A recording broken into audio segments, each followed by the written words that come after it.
क्या आप जानते हैं इस संसार में एक ऐसे महायोगी का जन्म हुआ था जिनका गुरु पूरा का पूरा ब्रह्मांड था।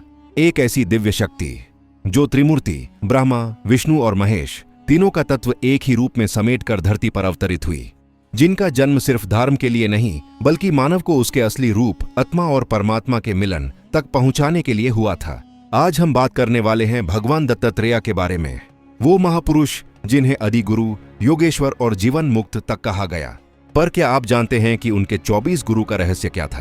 कैसे प्रकृति के छोटे छोटे तत्वों ने उन्हें ब्रह्म ज्ञान दिया और उनका जन्म कैसे त्रिमूर्ति के एक साथ अवतार का प्रमाण है?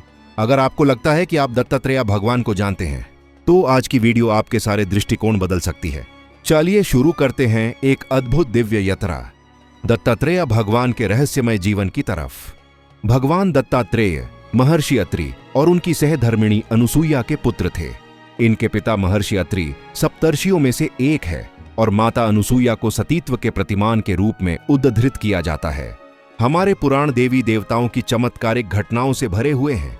हिंदू धर्म में असंख्य देवों का वर्णन है, इसलिए इनसे जुड़ी घटनाओं की संख्या भी बहुत अधिक है। इसी पौराणिक इतिहास में पवित्र और पतिव्रता देवी अनुसुईया व उनके पति अत्रि का नाम प्रमुख तौर पर दर्ज है। एक बार की बात है, मां अनुसुईया त्रिदेव ब्रह्मा, विष्णु, महेश जैसे पुत्र की प्राप्ति के लिए कड़े तप में लीन हो गईं, जिससे तीनों देवों की अर्धांगिनियां सरस्वती, लक्ष्मी और पार्वती को जलन होने लगी। तीनों ने अपनी पतियों से कहा कि वे भूलोक जाएं और वहां जाकर देवी अनुसुईया की परीक्षा लें। ब्रह्मा, विष्णु और महेश सन्यासियों के वेश में अपनी जीवन संगिनियों के कहने पर देवी अनुसुईया की तप की परीक्षा लेने के लिए पृथ्वी लोक चले गए। अनुसुईया के पास जाकर सन्यासी के वेश में गए त्रिदेव ने उन्हें भिक्षा देने को कहा, लेकिन उनकी एक शर्त भी थी। अनुसुईया के पतित्व की परीक्षा लेने के लिए त्रिदेव ने उनसे कहा कि वह भिक्षा मांगने आए हैं, लेकिन उन्हें भिक्षा उनके सामान्य रूप में नहीं बल्कि अनुसुईया की नग्न अवस्था में चाहिए। अर्थात देवी अनुसुईया उन्हें तभी भिक्षा दे पाएंगी जब वह त्रिदेव के समक्ष नग्न अवस्था में उपस्थित हों। त्रिदेव की ये बात सुनकर अनुसुईया पहले तो हड़बड़ा गईं, लेकिन फिर थोड़ा संभल कर उन्होंने मंत्र का जाप कर अभिमंत्रित जल उन तीनों सन्यासियों पर डाला। पानी की छींटें पड़ते ही ब्रह्मा, विष्णु, महेश तीनों ही शिशु रूप में बदल गए। शिशु रूप लेने के बाद अनुसुईया ने उन्हें भिक्षा के रूप में स्तनपान करवाया। ब्रह्मा, विष्णु, महेश के स्वर्ग वापस ना लौट पाने की वजह से उनकी पत्नियां चिंतित हो गईं और स्वयं देवी अनुसुईया के पास आईं।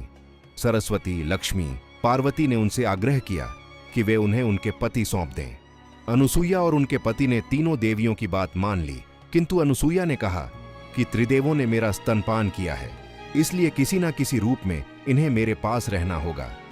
अनुसुईया की बात मानकर त्रिदेवों ने उनके गर्भ में दत्तात्रेय, दुर्वासा और चंद्रमा रूपी अपने अवतारों को स्थापित कर दिया, जिनमें दत्तात्रेय तीनों देवों के अवतार थे। दत्तात्रेय का शरीर तो एक था, लेकिन उनके 3 सिर और 6 भुजाएं थीं। विशेष रूप से दत्तात्रेय को विष्णु का अवतार माना जाता है। दत्तात्रेय की 6 भुजाएं और 3 शीश इसलिए हैं, जिसकी कथा इस प्रकार है। एक बार ब्रह्मा ब्रह्मलोक में ध्यान में लीन थे कि तभी भगवान शंकर वहां पधारे। वे ब्रह्मा का ध्यान टूटने का इंतजार करने लगे, किंतु ब्रह्मदेव ने अपने नेत्र नहीं खोले। भगवान शिव की शांति का बांध टूटने लगा। उन्होंने अपने डमरू से भी ब्रह्मदेव को जगाने का प्रयास किया, किंतु उनका ध्यान ही नहीं टूटा। भगवान ब्रह्मा की जब आंखें खुली तब उन्होंने शिवजी से माफी मांगी, किंतु शिवजी को शांत नहीं कर सके। उन्होंने भगवान सत्यनारायण का ध्यान किया, जिससे भगवान विष्णु ने उनके क्रोध को शांत किया, किंतु उनका अंश आधे से ज्यादा नष्ट हो चुका था। तब देवी अनुसुईया ने जब तीनों में से 2 शिशु अर्थात चंद्रदेव और दुर्वासा को जन्म दिया। दुर्वासा सबसे बड़े और चंद्रमा दूसरे स्थान के पुत्र थे। जब तीसरे शिशु अर्थात दत्तात्रेय का जन्म नहीं हुआ, किंतु अनुसुईया को प्रसव पीड़ा होती रही, तब ब्रह्मा जी और शिवजी को सारी बात समझ आ गई।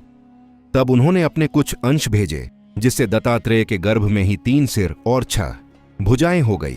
दत्तात्रेय के अन्य 2 भाई चंद्रदेव और आर्षि दुर्वासा थे। चंद्रमा को ब्रह्मा और आर्षि दुर्वासा को शिव का रूप ही माना जाता है। जिस दिन दत्तात्रेय का जन्म हुआ, आज भी उस दिन को हिंदू धर्म के लोग दत्तात्रेय जयंती के तौर पर मनाते हैं। भगवान दत्तात्रेय से एक बार राजा यदु ने उनके गुरु का नाम पूछा। भगवान दत्तात्रेय ने कहा, आत्मा ही मेरा गुरु है, तथापि मैंने 24 व्यक्तियों से गुरु मानकर शिक्षा ग्रहण की है। उन्होंने कहा, मेरे 24 गुरुओं के नाम है पृथ्वी, जल, वायु, अग्नि, आकाश, सूर्य, चंद्रमा, समुद्र, अजगर, कपोत, पतंगा, मछली, हिरण, हाथी, मधुमक्खी, शहद निकालने वाला, कुरर पक्षी, कुमारी कन्या, सर्प, बालक, पिंगला वैश्या, बाण बनाने वाला, मकड़ी, भृंगी कीट, आदौ ब्रह्मा मध्य विष्णुरन्ते देवः सदाशिवः मूर्तित्रय स्वरूपाय दत्तात्रेयाय नमोस्तुते ब्रह्म ज्ञानमयी मुद्रा वस्त्रे चाकाश भूतले प्रज्ञान घन बोधाय दत्तात्रेयाय नमोस्तुते। भावार्थ, जो आदि में ब्रह्मा, मध्य में विष्णु तथा अंत में सदाशिव है, उन भगवान दत्तात्रेय को बारंबार नमस्कार है। ब्रह्म ज्ञान जिनकी मुद्रा है, आकाश और भूतल जिनके वस्त्र है तथा जो साकार प्रज्ञान घन स्वरूप है, उन भगवान दत्तात्रेय को बारंबार नमस्कार है। भगवान दत्तात्रेय ब्रह्मा विष्णु महेश के अवतार माने जाते हैं। भगवान शंकर का साक्षात रूप महाराज दत्तात्रेय में मिलता है और तीनों ईश्वरीय शक्तियों से समाहित महाराज दत्तात्रेय की आराधना बहुत ही सफल और जल्दी से फल देने वाली है। महाराज दत्तात्रेय आजन्म ब्रह्मचारी, अवधूत और दिगंबर रहे थे।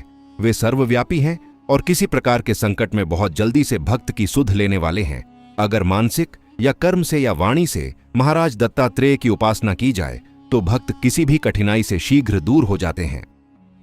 अब तक के इस वीडियो में इतना ही। आगे भी नए रोमांचक और रहस्यमय बातों को सुनने के लिए वीडियो को लाइक, कमेंट और चैनल को सब्सक्राइब करना मत भूलें।